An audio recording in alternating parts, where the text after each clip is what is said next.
بسم الله والحمد لله والصلاة والسلام على رسول الله وعلى آله وصحبه ومن والاه.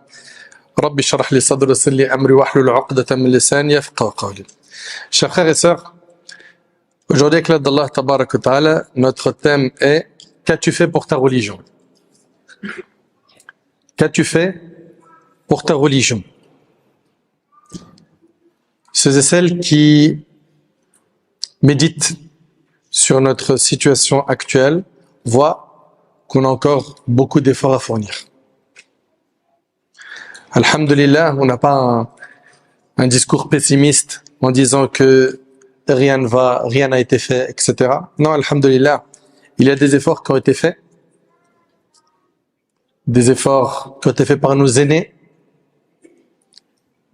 et des efforts qui sont faits jusqu'à aujourd'hui par la permission d'Allah subhanahu wa ta'ala, mais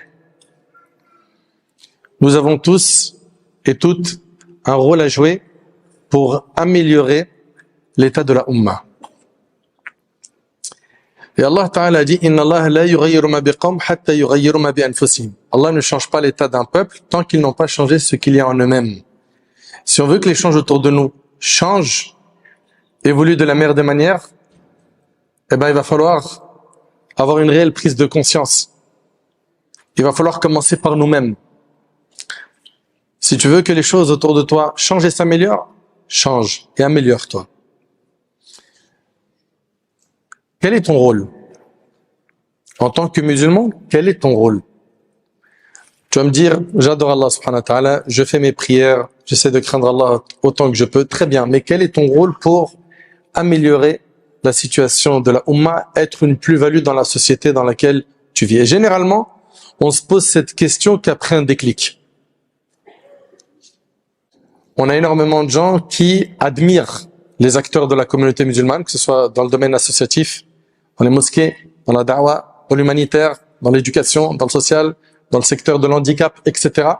On a des belles choses qui sont faites, et on a des gens qui disent « Allahumma barik »« Oh, mashallah, t'as vu cette sœur, t'as vu ce frère, t'as vu les efforts que lui fait, t'as vu ce qu'elle fait comme effort ?» Et ils sont admiratifs. Et tout ça, alhamdulillah, ce sont des bonnes choses. Mais la question, c'est pourquoi toi, tu prends pas des responsabilités.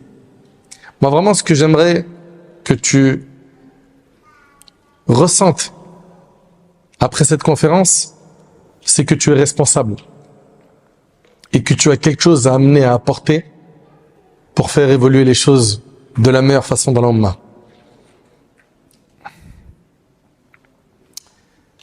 Chers frères, chères sœurs, lorsque l'on regarde nos pieux prédécesseurs, rahimahumullah, ils ont tous été des acteurs.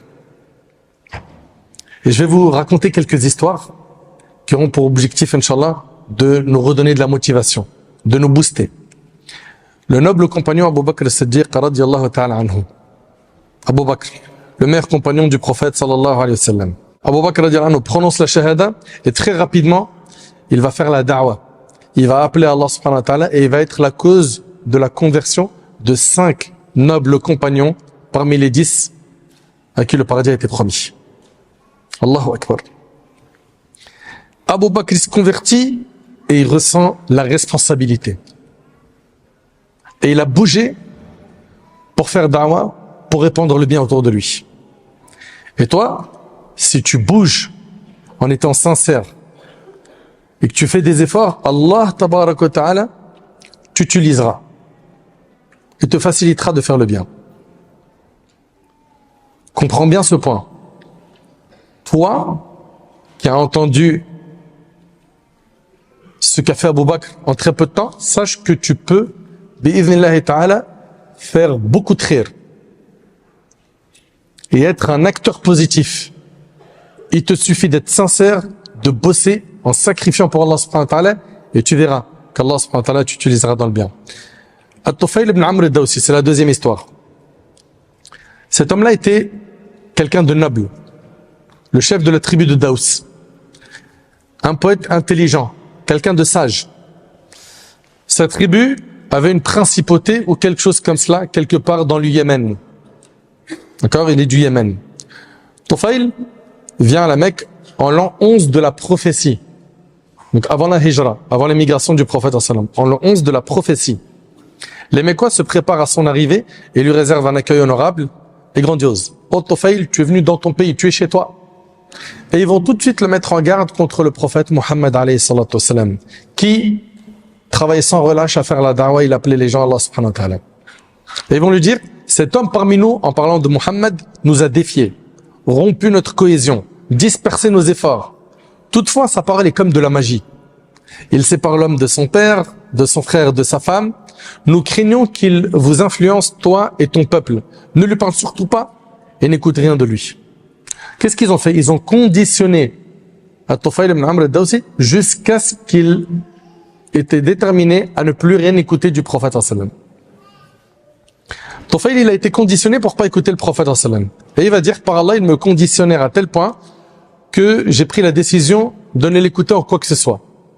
Et c'est même bouché les oreilles. Ok? Il s'est mis du coton dans les oreilles pour ne plus rien écouter. Parfait. Il se rend à la mosquée. Il dit, je me rendis à la mosquée où j'ai trouvé le prophète debout, priant à la Kaaba. Je me suis rapproché de lui et Allah m'a fait entendre ce qu'il disait. J'ai entendu une belle parole. C'était le Coran qui était récité par le prophète sallam. Et là, il s'est dit, mais par Allah, je suis un homme intelligent et poète. Rien de beau comme du lait m'échappe. Il s'est dit, mais attends, mais moi je connais les bonnes paroles des mauvaises. Je suis quelqu'un de poète, je suis quelqu'un d'intelligent, je sais reconnaître les bonnes et les mauvaises paroles. Qu'est-ce qui m'empêche de l'écouter, de me faire mon idée moi-même? Et c'est ce qu'il a fait. Il a dit, si ce qu'il dit est beau, je l'accepte. Si c'est laid, je le rejette. Il est resté jusqu'au moment où il rentrait chez lui pour le suivre. Une fois chez lui, il dit, je lui ai exposé les raisons de ma venue, la crainte des gens à mon sujet, le bouchage de mes oreilles et le fait d'écouter une partie de ses paroles. Je lui ai dit de me présenter son message. Alors le prophète sallam lui a présenté l'islam en quelques paroles. Il lui a récité le Coran. Il a dit, par Allah, jamais je n'avais entendu une parole aussi belle, ni rien de plus juste. Subhanallah. Il dit, en conséquence, je me suis converti à l'islam. Il a prononcé l'attestation 2 fois. Ici, il vient d'embrasser l'islam. On est d'accord ou pas? Très bien. Regardez la suite. Il a dit, juste après, je suis obéi par mon peuple. Et je veux que tu m'envoies vers eux afin que je les appelle à l'islam. Allahu Akbar. Allahu Akbar. Je suis obéi par mon peuple et je veux que tu m'envoies à eux pour que je les appelle à l'islam. Tufayl, il vient tout de suite d'embrasser l'islam. Qu'est-ce qu'il a ressenti? La responsabilité. Je ne peux pas être musulman et inactif. Je ne peux pas être musulman et inactif. Et la question que j'ai à me poser ainsi qu'à vous. Depuis qu'on est musulman, certains c'est de naissance, d'autres c'est des convertis. Qu'est-ce que tu as fait? Quel a été ton rôle jusqu'à aujourd'hui?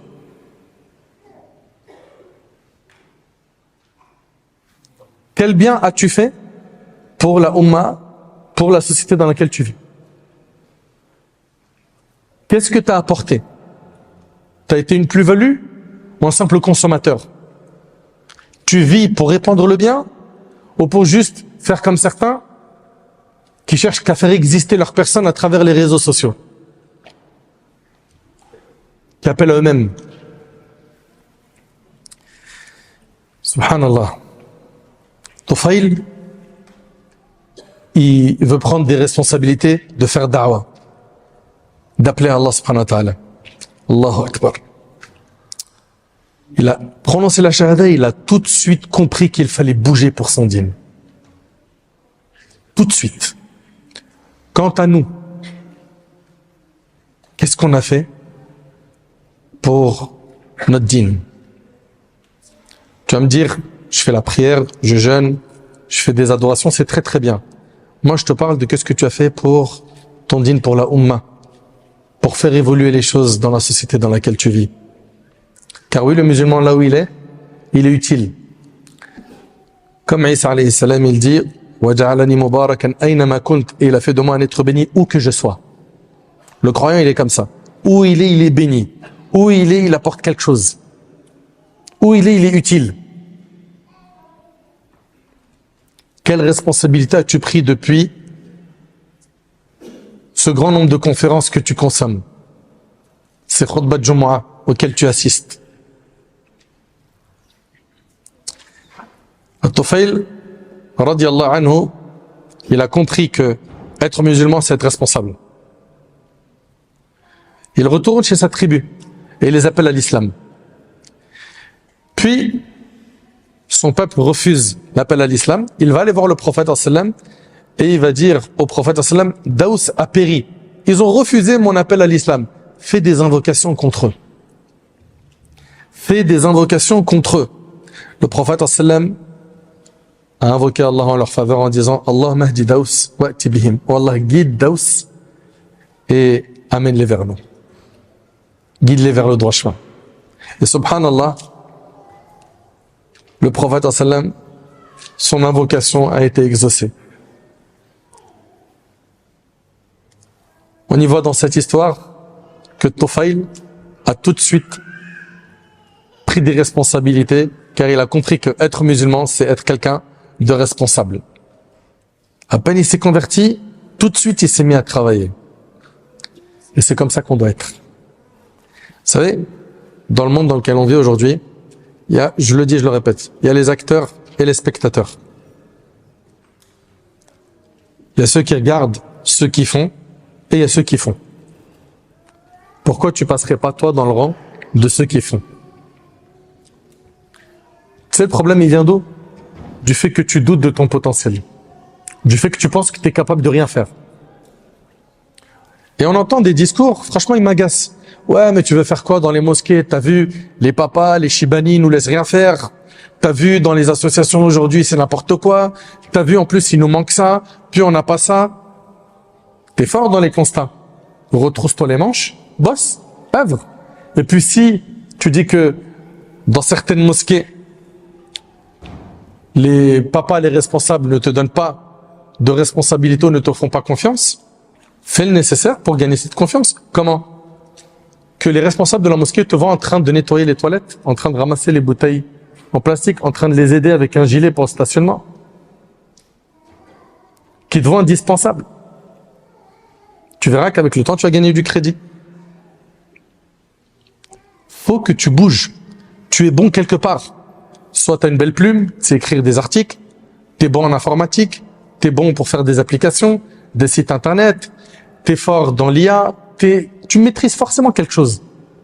Mais ça, au service du dîn. Au lieu de faire comme certains et mettre ça au service de quoi finalement? Du haram. Toi, sois de ceux qui vont mettre ça au service du dîn. Donc, mets tes compétences au service du dîn. Tu en as sûrement.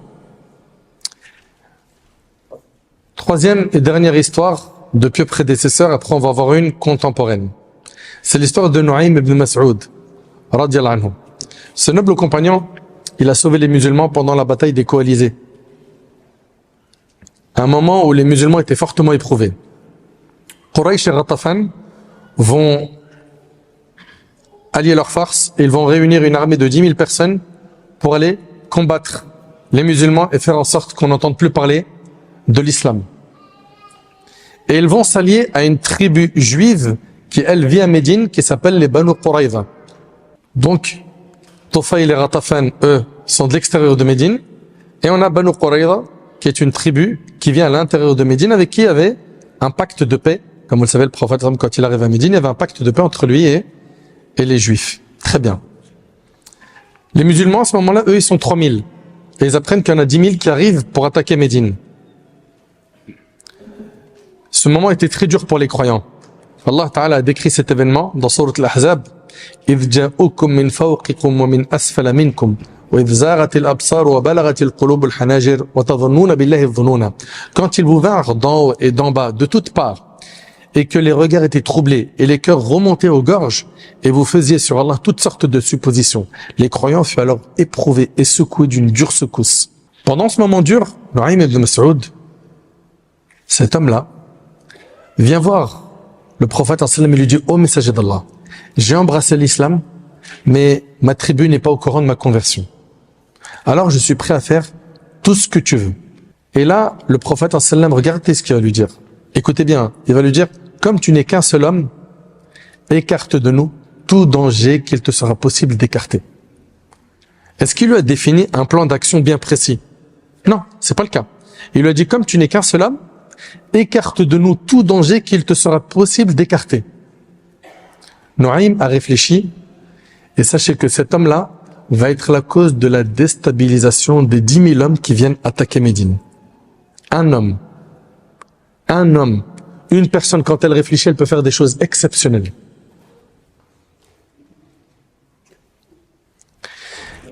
Nuaym a réfléchi et décida de passer à l'acte directement, car il a ressenti la responsabilité. Et qu'est-ce qu'il a fait? Il est parti voir les Banu Quraïza, qui étaient des amis de sa tribu à l'époque anti-islamique. Et il leur a dit, vous connaissez mon affection à votre égard, notamment en raison des liens qui nous unissent.